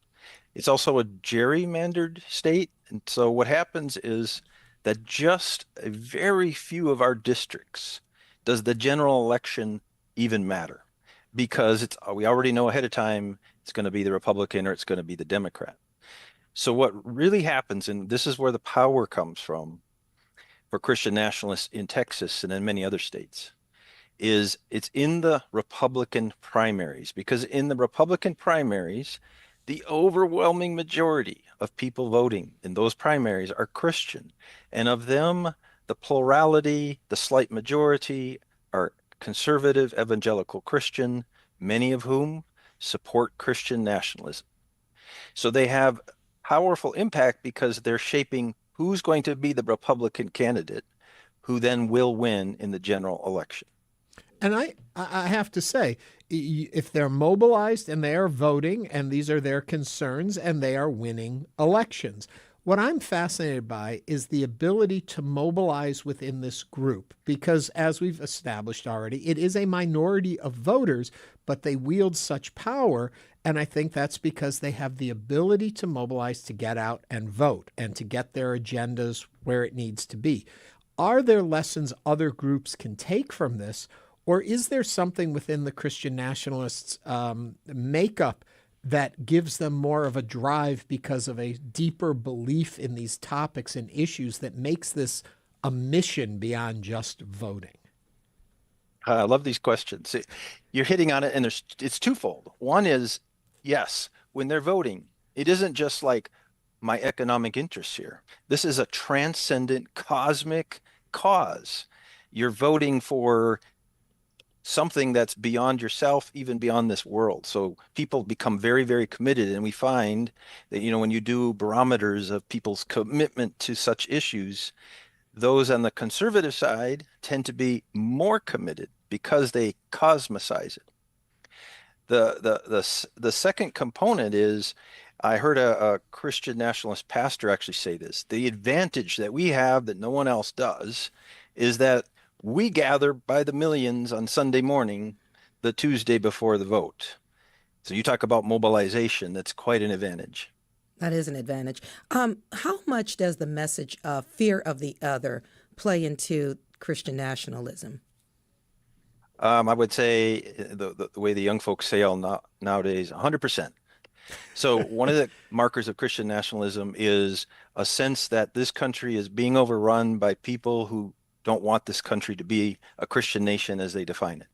Immigrants, even if the immigrants are Christian, they're seen as the wrong kind of Christian.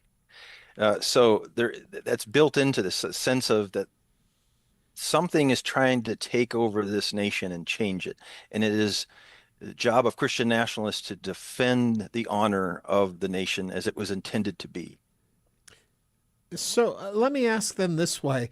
If it is beyond issues on some level, and they're voting for the greater good, for this much larger mission, how then do other groups, other parties get a foothold in there? Are those that are competing with Christian nationalists, are they missing the boat when they try to message out? Are they too focused on issue when you're competing against somebody who's thinking eternal life and greatness of the sum of the whole?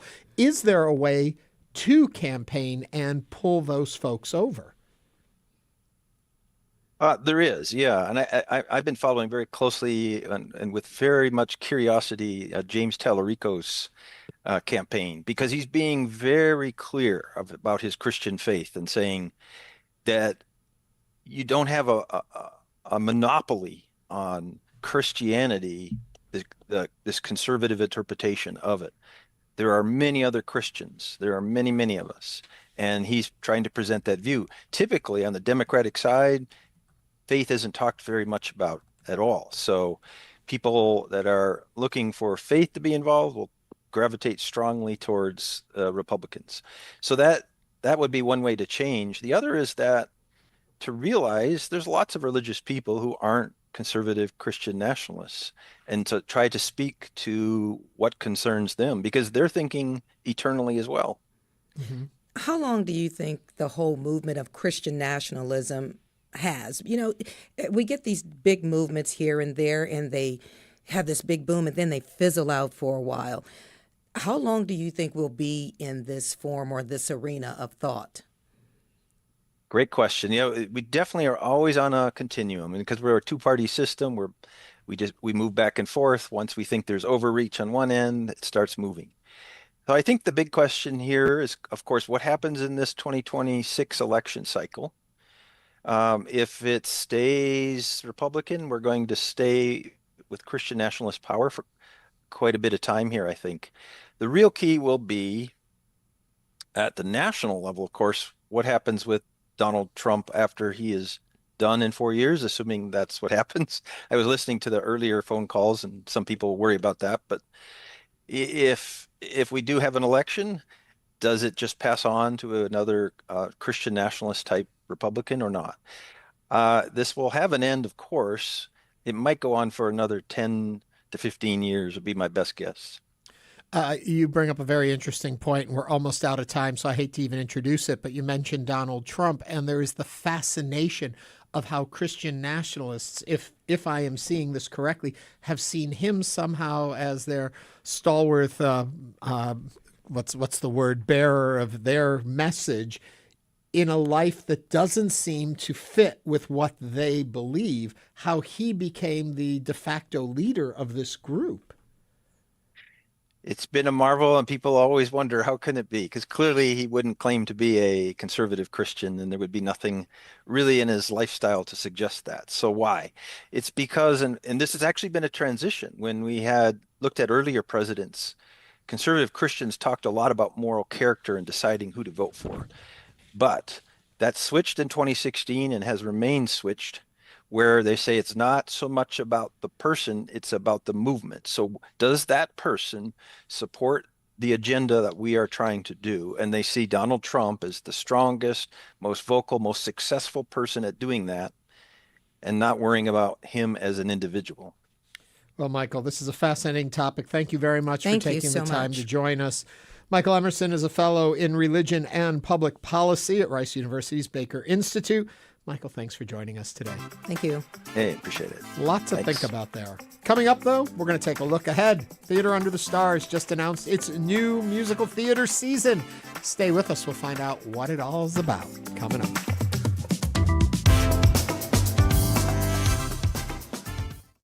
Houston, say hello to the Ride Metro Fare Card. It's the new way to ride.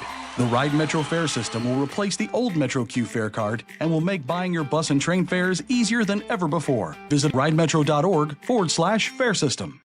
Act of transparency, and I don't see it as that, quite frankly. Julie K. Brown on the Epstein Files and what Donald Trump knew. Next time on the New Yorker Radio Hour. You can hear that Sunday morning at 9. He was kidnapped by terrorists in Nigeria and survived. I was scared. I was really, really scared. He came to the U.S. for asylum, but then ICE detained him. I just feel like here's another second kidnapping, and here we are at the mercy of everybody. Stories of people caught up in the ICE raids and the families they left behind. On the next Reveal.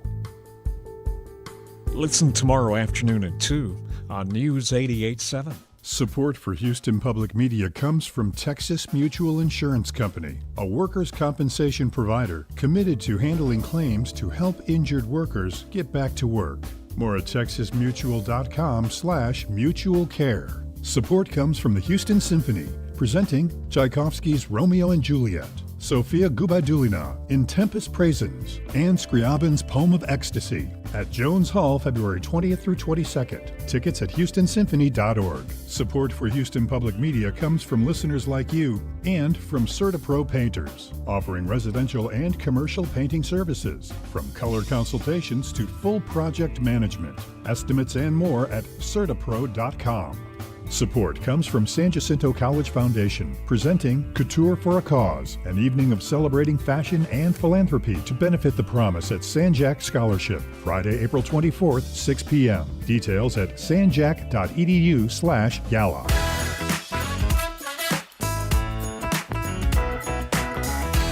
And now back to Hello Houston. To comment on today's topics, call or text 713-440-8870 or email us at talk@hellohouston.org. Now here's Ernie Manouse and guest host Doris Childress. On Wednesday, Theater Under the Stars, Houston's home for musical theater, unveiled their 2026-27 season. Those years scare me. Revealing which exciting musicals will soon grace the Hobby Center stage in the coming months and into next year. So to tell us all about the upcoming season, we're joined again by our good friend, Theater Under the Stars Artistic Director, Dan Knechtges. Hello, Dan. Hi. How are you Dan. all? We're good. Okay, how excited are you about this lineup? Oh, gosh. I'm very excited. I mean, we're living in such crazy times that what could be better than musical theater to lift the spirit, remind us of who we once were, still could be. I'm really excited by it. I'm going to quickly just run through the names so everyone's on the same page when we get going into the conversation. You're going to start the season with The Music Man, one people may have heard of. You've also got Kinky Boots, Mrs. Doubtfire, The Who's Tommy, Little Mermaid, and Oh, Mary. Oh, yes. Oh, yes. I think I read them out of order, but... You did. Yes. I think I was supposed to go Man, Doubtfire, Mermaid, Kinky Boots, Tommy, The Who. Am I still out of order? You're correct. Okay, That's yeah. it. That's very good. Thank you. I'm looking at one of your graphics. That's how I know it. But a great lineup of shows people enjoy and know, shows people have heard of and maybe haven't seen, and then one that there's a lot of excitement about. But somebody told me, Oh, Mary, a lot of people have no idea what it is, and it's just us theater geeks who know what it is. I don't believe that to be true. Well, we know that that's not true, because if that was true, it would have closed a year ago on Broadway. And guess what's the longest running play on Broadway? And it's a play. Oh, Mary. Yeah, well, with a little music. There's a lot of music. And I would say after you see it, it's written like a musical. For those who don't know, Oh, Mary is a fictional retelling of the life of Mary Todd Lincoln. I say it's a fantasia of Mary Todd Lincoln's desire to be a cabaret singer, but being squashed by Abraham Lincoln. And the end of the play is Mary Todd Lincoln's cabaret. There's a twist in it. Oh, I need my tickets now. Yes, it is one of the funniest hilarious. things you will ever see. We saw it on Broadway. It's so absurd that you cannot help but laugh. But I do say, as a quality, I mean, I think it's a selling point. The language, how shall I say, it would make a first lady blush. Depends on the first lady. It depends on the first lady, exactly. All right, take me back to the beginning of the season. You're going to launch off with Music Man, one that is just a beloved show. It's beloved. I mean, for the whole season, I was going to deliver this kind of punchline, is that I'm a double negative when I'm giving you this metaphor, as I'm both Swedish and I'm a Taurus, which means food, and I combine the Swede with the food, which is, I like this season to think of it as a smorgasbord, because you get a little bit of this, a little bit of this, a little bit of this. And at the end of that experience, you are satiated in a way that is just so wonderful. And Music Man starts off that way. Your energy alone makes me want to just go sit in a seat and look at all the shows. And when you said it's something that we need now, I think we are forgetting as a community how important the arts are, and we should be engaging in it and going and supporting. Well, and I'm so open to everyone's church, but my church is theater. And it gives that thing when you go in many times of a catharsis of joy, sometimes sadness. But I think musical theater, part of the gateway drug to theater or performing arts is that it just gives you that lift and that joy. And you leave with a message. Yeah. Music Man's a good one because it is about a community that is not talking to one another. And through music, it comes together. And I love that. I'm also from the Midwest, and it speaks about the Midwest ethos and the personality of Midwesterners, which is they come off very cold and stubborn, also a Taurus trait. So I love that show so much. Some would say it's a perfect musical, and a lot of people, the big debate about Music Man is in 1957 it was up against another very famous musical and it beat it, West Side Story. So, and it beat it for a very good reason, because it is also one of the best written shows ever, Music Man. So you're not going to want to miss it. I think another thing that's cool about Music Man, for good or for bad, the idea of the history of theater under the stars is very much these, I don't want to say old-fashioned, but these traditional musicals. They are old-fashioned. And Music Man fits that perfectly, but does. It is still relevant. And the beauty of bringing it and showing it, look at, these may be seen as the last canon of musical theater, right? But it's still significant and important. And also, like, one of the biggest hits on Broadway right now was Oedipus. This is a 4,000-year-old play, but it survived through many millennia, and I think Music Man will too. That is some of the beauty of seeing these shows again. Of, my God, that was written in 1957. So why do we keep going back to these shows? As you said, they're older shows, more traditional shows. What are we looking for as an audience? I think we're looking for, what I look for is, how does it say something about me now? How could those authors in 1957 figure out me in 2026? The human condition, it just repeats. It's also one trait about musical theater that I like, which is the puzzle. And we all love puzzles. We sit there and we hear, what do you talk? What do you talk? What do you talk? What do you talk?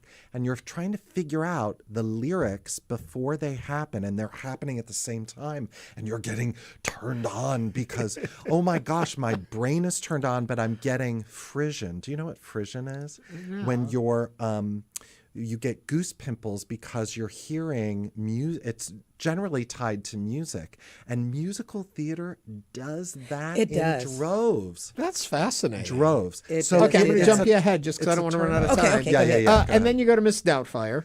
Mrs. Doubtfire, beloved movie. It's, again, a family. I say we have a family fall and a saucy spring. It's a great musical, great for the whole family. He does lightning fast, quick changes. He goes from being a dad and goes through a door without missing a beat, comes out as Mrs. Doubtfire. How do they do it?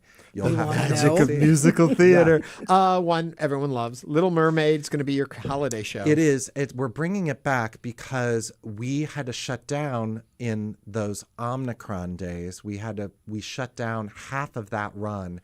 So we're bringing it back, and it's 5, maybe 6 years later. But a big part of that demographic wasn't born when we did it before. So now we have a whole new audience to bring that to. I know I'll be there with Morgan with that one. Yeah, one of my favorite things ever was when Kinky Boots, the tour, came through town. They brought me the boots, and I got to try them on, and I got a picture of me wearing the Kinky Boots. I want to see that picture. I will send it to you.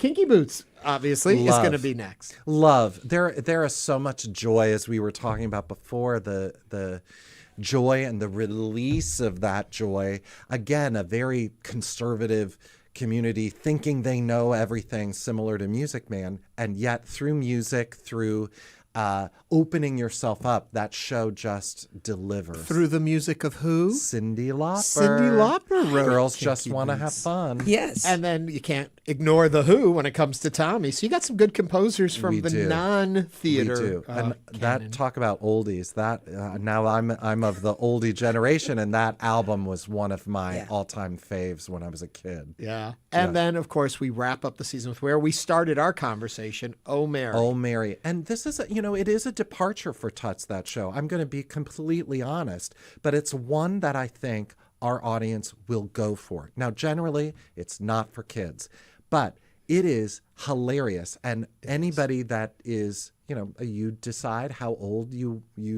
think your child could be exposed to some saucy language. It is going to deliver like you can't believe it. It is so funny. Having seen it, leave the kids at home. As much as you may want to sell those tickets to them. No, I can't even tell if you have a favorite at this point. You're so energized about all the shows. But you do, don't you? I love all my children equally, as my mother would say. Okay. She didn't. She loved me best. No, I'm kidding. I'm kidding. Yeah. Well, we love you best. Thank you so Thank much you for so coming in much. and Thank you bringing for that having us. season. And hopefully throughout the season, you'll be visiting us over on YouTube. Quote, I'm so excited for The Music Man, one of my favorite shows ever. Well, if they like that one, wait till they see the rest of them. Dan Knechtges is the artistic director at Theater Under the Stars. That's the new season beginning in what month? Is it September, October? September. September Late September. 2026. You can find out more at tuts.com. Tuts.org. I get that wrong every time. That's the end of our show. We'll be back next week. Thank you for listening. And don't forget, on the weekend, the best of Hello Houston, Saturdays at 1 and Sundays at 11 a.m. right here on News 88.7. Doris, thank you. You're welcome. Have a great weekend, everybody. Bye-bye. Thanks for listening to Hello Houston. Join us every Monday through Friday from 11 a.m. to 1 p.m. to talk all things Houston. The Hello Houston production team includes Garrett Bowman, William Menhevar, Jen Altide, Todd Holslander, and Jim Kovacic. For the latest in local news, subscribe to the Hello Houston daily newsletter at HoustonPublicMedia.org.